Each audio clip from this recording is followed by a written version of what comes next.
Hello বন্ধুরা, আমরা এখন গন্তব্যস্থলে চলে এসেছি, যেখানে অস্থি চক হাই স্কুল, সেখানে চলে এসেছি। আপনারা দেখতে থাকুন পরপর দৃশ্যগুলো, এখানকার দৃশ্যগুলো দেখুন। এখন অস্থি চক হাই স্কুলের দর্শন করছেন। এখন সেই অস্থি চকের বাইরের পোর্শন থেকে তার স্কুলটি পুরোটা দর্শন করাচ্ছি। দেখুন রাস্তার উপর থেকে স্কুলের কাছে যে অস্থি চক স্কুলের সামনে যে মাঠ, সেই মাঠ আপনারা দর্শন করছেন। বিশাল বড় মাঠ, খেলাধুলার মাঠ। তার পাশ দিয়ে রাস্তাটি দর্শন করছেন, কালীনগরকে গেছে। আসার পথে যে রাস্তা দিয়ে এসেছিলাম, সেই রাস্তাটি খুব সুন্দর, রাস্তাটি দর্শন করছেন, দেখতে পাচ্ছেন।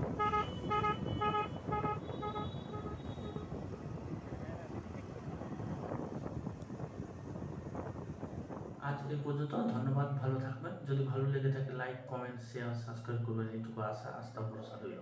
Thank you so much.